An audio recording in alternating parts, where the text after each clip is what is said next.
Hi, my name is Zealand, and I have over 11,000 hours in Football Manager. I don't know exactly how many because I'm going to play some between now and when the video comes out, so trust the title. I recently started to save on my Twitch in the 3rd division of Brazil, and 4 years later, halfway through the season, we're unbeaten and running top of the league. Not in the 3rd division, but literally in the 1st division of Brazil. And this is how I did that. We'll start with somewhere that you're probably not expecting me to start. Contract lengths. So much about life is setting expectations. In Football Manager, art imitates life here. If you start with a lower league club in Football Manager, you want to be sure to manage your expectations with the length of your contract. What does this mean? It basically means that you don't want to get stuck with players that are not useful for you anymore. It's just something you should keep in mind for any Football Manager save that you're ever playing anywhere. Where do I want to be in 3 years? If I'm starting the save and I want to be in the top flight in 3 years, then this guy's probably not going to want to be on the 3-4 year contract. But if you happen to find somebody like this guy, for example,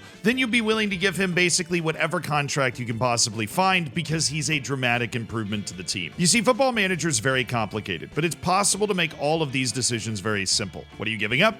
And what are you gaining? Now, there are 3 stages of playing Football Manager. We're going to have a thing here. The first stage is win now. This is the stage that every lower league team is in. If you are not in the top division of your country, anywhere in the world, you are in win now mode. And if you're in a smaller league that's the top of the country, let's say you're in the Latvian league or something, you are still in win now mode until you get to the Champions League group stage. So what does it mean? Because that's exactly the mode that I was in when I took over as the coach of São Bernardo in the Brazilian 3rd division. It means that you're not signing for potential, and you're not thinking about any year except for this year, unless it has to do, of course, with contracts. But fortunately, when you're in pretty low leagues, there will be things in your club vision that limit contract lengths for first team players. For example, I still have a 1-year contract limit for players over the age of 33 and a general 2-year limit for first team players overall. The poorer your club is, the more likely you're going to run into these types of requirements. So the only focus is on winning in that particular season. This means that the finances that you happen to have at your particular club, which are looking rather voluptuous now that I'm in the top flight, you want to max out, spend your transfer budget, but don't actually. If you're in a lower league, you probably shouldn't be spending money to buy anyone at all. Let me rewind to my first season of this save, where I added a very large number of players to my team while also spending $0. This is because if you really want to have immediate success in Football Manager, you need to fall in love with the idea of scouring. I do a particular thing where I'll go to all of the national teams playing maybe in AFCON, or all of the national teams playing in Copa America or the Gold Cup. And I'll go through all of those national teams and offer something called a trial to every player on a national team that doesn't have a club. For those that don't know, a trial gives you the opportunity to bring a player in. They hang out for a few weeks, they work out at your facility, and you get to assess their ability. It's a free way to scout people, but it's usually only possible when they are not at a club at the time, for obvious reasons. You'll also want to go to your player search. Now, this player search is limited by a large collection of factors, the most important of which is the scouting range that you see at the top. If you shrink your scouting range, this number is going to change. If you're able to go up to world scouting range, you're going to have access to every player in the database in the entire world, which for me is 140,993. Of that, you can just very simply look for players who are on an expired contract or have contracts expiring in any phase of time leading into now. But that still gives me nearly 29,000, nearly 30,000 players. Now, the simplest no-frills way to find somebody good is to sort by world reputation. For example, I probably should have been doing this fairly recently because I did just find somebody that I actually believe could be very important for my team. I know I'm filming a YouTube video, but let me put an offer in for this guy. But if you want to find players that are actually interested, there's a lovely little tick at the top where you can search for players that would be interested in a transfer or a loan. See, for me in this league, I can only have 7 non-Brazilian players in the playing 11 at any point. So Brazilian players are very valuable. So I can go ahead and add that nationality as part of my scouting. And now I'm just looking at high reputation Brazilian players. And there are very decent and talented players that don't have a high reputation. Typically, high reputation players are older. They've had more time to accumulate, reputation, basically. But there are various things that you can find in here, like youth team appearances. Maybe we're looking for somebody that's made one youth team appearance with Brazil. That's a very hard thing to do, so there's nobody that happens to be on that list. Or maybe you want to search for some attributes. If you have them within your scouting range, you're going to get a general idea of their attributes. So let's say I want somebody with pace. You see we're looking at different ranges for pace, and I can find this 17-year-old named Johnny who has 14 to 20 pace. But if you're wondering where all of these players came from, that's where. And while in this particular phase of win now mode in a save, I wouldn't recommend making a ton of sales, but if you get a huge offer for a player and you feel like you have a pretty good backup, it can be worth it to take it to help rectify the financial situation around your club, because typically in lower leagues, there's not a great situation financially. So I got a $1.1 million offer for a guy named Ailton, and I sold him. What's particularly amazing about Football Manager is that some of these players that I signed in this inaugural season are still on my team playing an important role right now. Wesley Nathan has made 9 league appearances in my 13 league matches that I've played so far this season in my 4th year. Guilherme Mantuan has also made 9 appearances, and Luan Silva has battled through injuries to make 5 appearances off the bench, all in the top flight of this incredibly successful start to the season that I've had. And that's not just because I'm being sentimental. Being sentimental is a fun part of Football Manager, but it is also something that can get you in huge trouble because you hang on to players beyond their usefulness. What I'm illustrating here is that you can find players that have that sort of quality that they can play a bit part in a team, rotational part in a team that is having a truly tremendous season in the top flight. You can find them down in the 3rd tier if you're studious about searching for players you can get for free or on the really cheap. The only time you'd want to spend any actual money on a transfer fee is if you feel like there is no way to get a better player doing this, grubbing. And to be honest, the lower you are down the leagues, the more players there are that can improve your team. That's what's tough about being at the top, is there's very few players that can improve your team. If you're in the 3rd division, everybody improves your team. And speaking of your team, that brings us to tactics. There's a lot of different ways to approach this in Football Manager. Somebody that has played as much as I have, I really find a lot of joy in creating my own tactics, but I realize that can be a super intimidating thing for people that are starting out in the game. But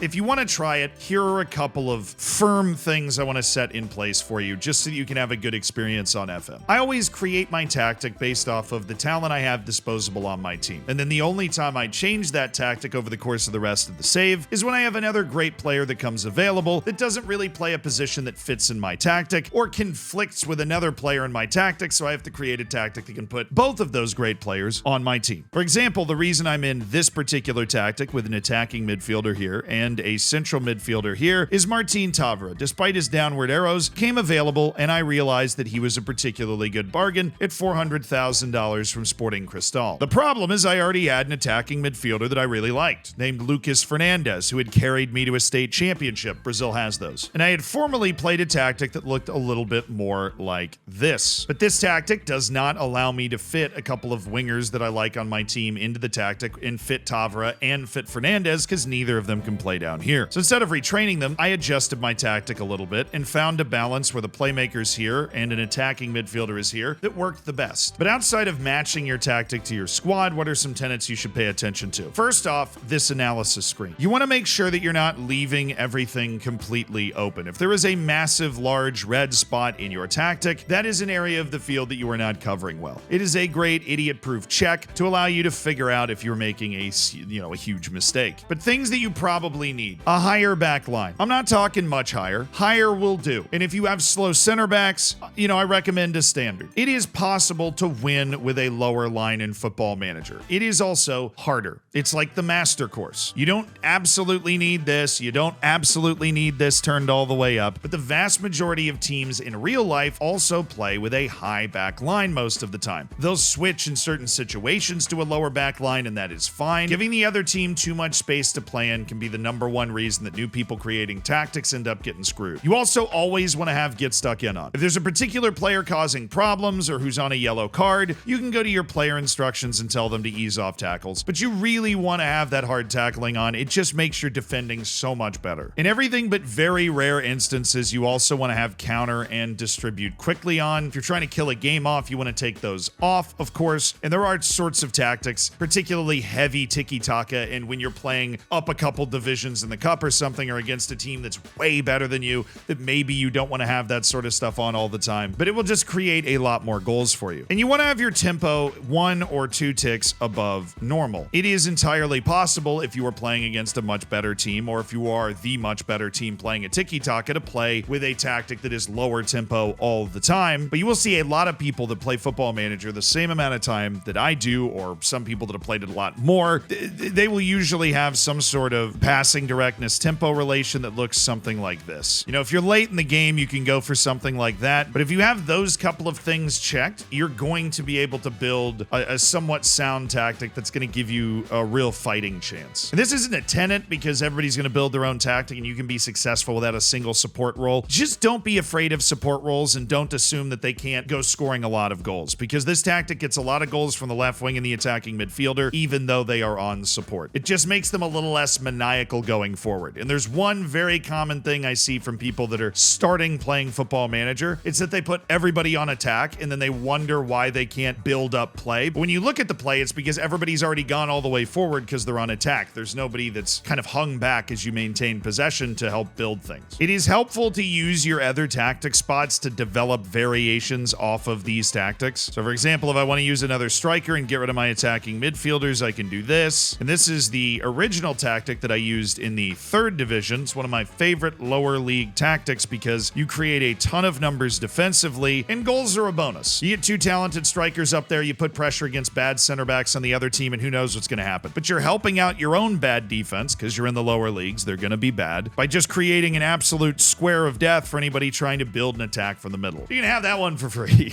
Not like you have to pay for the other ones. I don't know. But I want to leave tactics and go back to those stages we were talking about earlier. We have the win now stage, which most teams are in, but there's also the cheap wonder kid acquisition stage. This is teams that are in the Premier League, Bundesliga, the top Brazilian league, which I'm in now. I am in this particular stage where you are at a level where you're making a good amount of money and you are competing against some of the best teams in the world. And the way you're going to be able to catch up to them is signing wonder kids. I always get asked the best way to find wonder kids on stream and here. The answer is almost always the same. You have to scout youth national teams. U20 South American Championship, U20 World Cup, U20 Euros, U20 AFCON, Asian Cup, gold.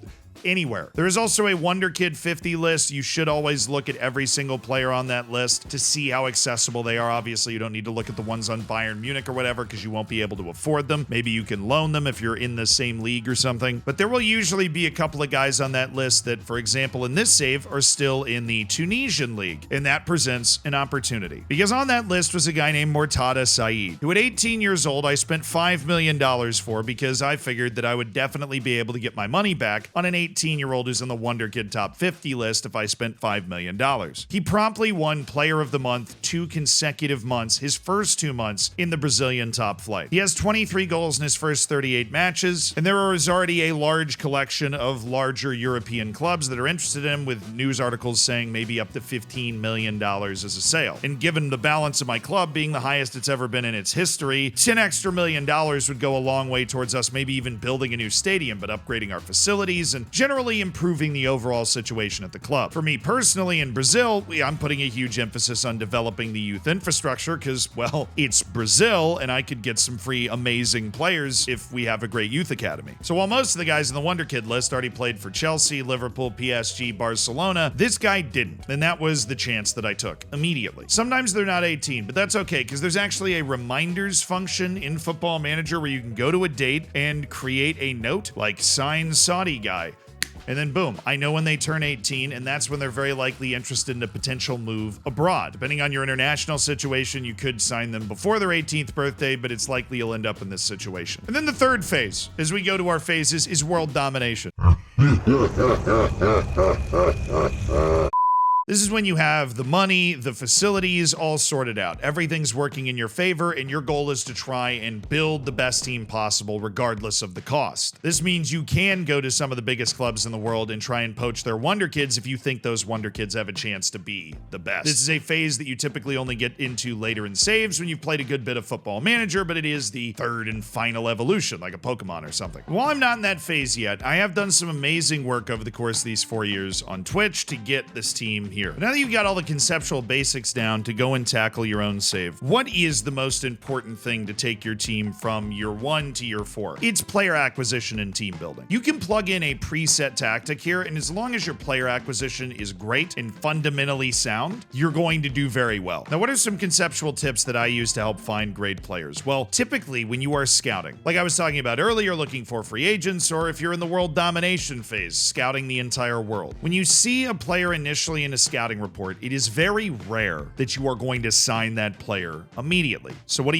You need some way to keep track of players. I'll give you two options. First, the one that I use are the short lists. It requires a little extra clicking. You have to kind of left click and then add them to a short list. But if you go to the short list section in scouting, you can create a whole group of short lists. For example, mine are I don't want this, which is a collection of players that I want to stay aware of, but I don't necessarily want to sign right now. My trial farm, which is now empty. These are guys whose contracts were expiring that I could just check back on this list and see if anybody was not at their club anymore and offer them a trial. Now I have a Wonder Kids list where I stash kids that look like they have a very bright future, like this kid who has a good attribute layout and potentially 4.5 gold star potential, so I'll keep an eye on him for the future, but he doesn't help my team right now. And then of course there are the key guys. These are guys that if I signed them right now, they would make my team better, and I like them. It is not a particularly short list, and that's okay. What you're looking for is something that can provide you with a group of players that you can reference again. Your other option is using the player search. And what you want to do is clear the player search, and then you can create different search parameters that will present you with a familiar list of players that you already know. For example, if you want to create one of these lists, you can have somebody that is scouted to marginal knowledge, and then a couple of other conditions listing position and age range and potential ability range according to your scouts, and it'll bring up a familiar list of players. It's never a bad idea to scour the player search. The only difference between the two, and the reason that I like short lists, is that there is a tick box on short lists to keep scout reports up to date. You need to be careful with this because if you have 4 scouts and a 500-man short list, they're never going to be able to scout anybody else because they're going to be completely overwhelmed. But on particular short lists, like the key guys, I like to keep that report up to date. So I get an inbox message every few months with each one of these guys' faces, and I get to decide whether I want to keep them on this short list, or maybe I'm reminded that now is the perfect time to sign them. But either way, like I was saying, you want to have the ability to pull up a list of players in the moment that you want to see a list of players. The transfer window opens and you go, I want to see who I could potentially sign to make my team better. And in year 1 of any save, that's a personal process. You look at how good the players are on your team, you assess their attributes, and then you look for players that are better than that you can get your hands on. Because at year 1, you're just trying to build the best team that you possibly can, given the resources and what players are interested in playing for you. But after that first year, which in this save, we were actually able to get promoted and win the league, which was great. That obviously won't always be the opportunity in year 1. But that second year, you were able to kind of compare the signings that you're making relative to the teams that you are competing against. And you now, most importantly, have a background about how your team is playing. Which guys you like, which guys you don't like. Did I not score a lot of goals? Did I allow a lot of goals? What part of my team do I need to improve? You can act on that knowledge. And of course, it is always quite helpful to see something like the season preview, where we're projected to finish 15th, and then click on another club and go to their players. And if your scouts are doing an above average job, then maybe you can look exactly at what those players are capable of. And that provides a good comparison of what you're competing against. Year 1 of every save is always the worst, but once you get a grasp of how your team's playing, and you've got a bit of a short list fleshed out with a couple of guys you're interested in, you can go, I think it's time for us to improve our center backs. Let's go to my key players short list and look at all of the center backs that I flagged as being improvements to our team. And that's really the only signing you want to make as you're progressing up to world domination status. Who is going to improve my team right now or pretty soon in the future? If you can get somebody like Mortada Saeed, that's great. He has great potential, but he also helps my team right now. But it's equally cool if I get somebody like Marcinho. He might be 32 years old, but I managed to get this guy completely for free, and he is a legit starting player who's already played 18 matches for me across all competitions. And if you're looking at this going, well, how did you know that he's a legit starting player? Focus on the highlighted attributes. If you ever want to switch the position that the attributes are highlighted for, you can go here. Green is the most important, and blue is kind of important for the position and role, position being where they are on the map and role being what they're doing. Honestly, that's not that important. It doesn't really change much in terms of this map, but that'll help focus your eye. Eventually, if you play Football Manager for thousands of hours, and your eye just reacts to the shapes and the colors, and you go, oh yeah, I really like this guy, and you can drill drill down and look at a couple of key attributes. Like on wingers, I'm immediately going to look at dribbling, all athletic attributes, work rate, and flair, which is not something that's highlighted, but definitely helps a lot. But if that's too overwhelming, don't worry, you'll get there. Follow the highlights, preset tactic, and you'll be okay. I'm going to tie back to something I talked about earlier, which is falling in love with players. Promise me you will do this if you are using this as a tutorial and not just an interest piece on the psychotic nature of somebody that's played Football Manager for this long. Reassess the actual attributes of all of the players on your team every year. When you play a lot of matches, just like real life, you can develop biases about players that aren't necessarily true. Just because a guy's missed a couple of chances doesn't mean his finishing's not really high. Erling Haaland has missed a couple of shots as well in his life, I'm assuming at some point. Honestly, the way they're playing, probably recently. And just because somebody scored a long shot doesn't mean they're great at long shots. You should always trust your eye first in this game. When it comes to player acquisition and removal, attributes are king, queen, and everything else. So make sure that you don't have any misconceptions about players, or most importantly, think that those players are better than they are and hang on to them past their usefulness. Guilherme Montawan, for example, even though I signed him in my first season for free, I'm under no illusions that he's a bit out of his depth against the better teams in the Brazilian top flight. And so I am actively looking for a replacement as a backup right back. Where somebody like Wesley Nantan, I still see that his attributes line up fairly favorably relative to other backup attacking midfielders in the league, and so I'm just really happy I was able to get my hands on this guy in the third division. But then there's Keiki, and you've heard me say this a couple of times. The trust your eyes thing, his attributes don't look particularly outstanding, but so far this season, he's played like a star. And so I've kept starting him, and we've kept doing incredibly well. There are hidden attributes in this game, and there is the impossible to put a finger on form in this game. And if you have somebody that is playing very well,